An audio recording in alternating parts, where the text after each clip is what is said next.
পরিবেশের ভারসাম্য রক্ষা এবং সবুজায়নের বার্তা নিয়ে উত্তর দিনাজপুরের ইটাহারে অনুষ্ঠিত হলো এক বৃক্ষরোপণ কর্মসূচি।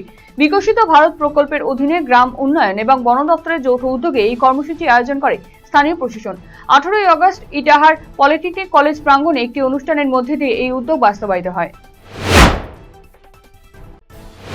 পরিবেশ সুরক্ষা এবং সবুজায়নের লক্ষ্যে বিকশিত ভারত জি রামজি প্রকল্পের আওতায় পঞ্চায়েত এবং গ্রামোন্নয়ন দপ্তর এবং বসুন্ধরার যৌথ উদ্যোগে রাজ্যের প্রতিটি গ্রাম এবং শহরে একদিনে 100টি করে চারা গাছ রোপণের কর্মসূচি গ্রহণ করা হয়েছে। এই কর্মসূচির অংশ হিসেবে মঙ্গলবার মালদার বামনগোলা ব্লকের পাকুয়াহাট গ্রাম পঞ্চায়েতে রাস্তার ধারে সরকারি জায়গা সহ বিভিন্ন এলাকায় শতাধিক চারা গাছ রোপণ করা হয়।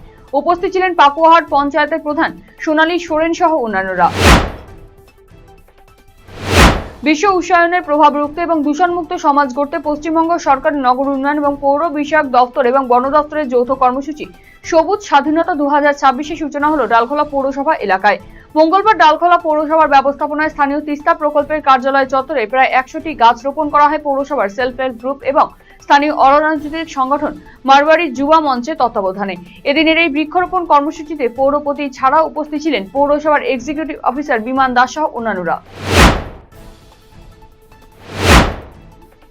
চাকরি দেওয়ার নাম করে ভুয়ো নিয়োগপত্র দেওয়ার অভিযোগে পুলিশের হাতে গ্রেফতার হলো এক যুবক। ধৃতের নাম পঙ্কজ রায়। তার বাড়ি জলপাইগুড়ি বলে পুলিশ সূত্রে জানা গিয়েছে।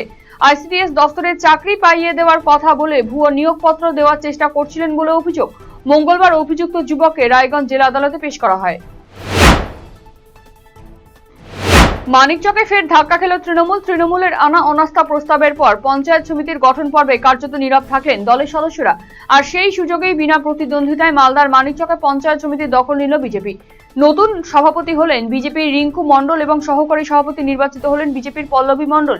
এই গঠন পর্বকে কেন্দ্র করে এলাকায় মোতায়েন ছিল বিশাল পুলিশ বাহিনী। বিজেপির দখলে পঞ্চায়েত সমিতি আসতেই দলের নেতা কর্মীদের মধ্যে দেখা যায় ব্যাপক উচ্ছ্বাস।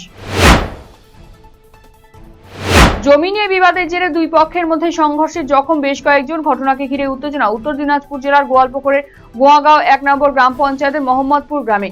খবর পেয়ে ঘটনাস্থলে গোয়ালপুকুর থানার পুলিশ এসে পরিস্থিতি নিয়ন্ত্রণে আনে। আহতদের চিকিৎসার ব্যবস্থা করা হয়। এলাকায় উত্তেজনা প্রশমনে রয়েছে পুলিশ বাহিনী।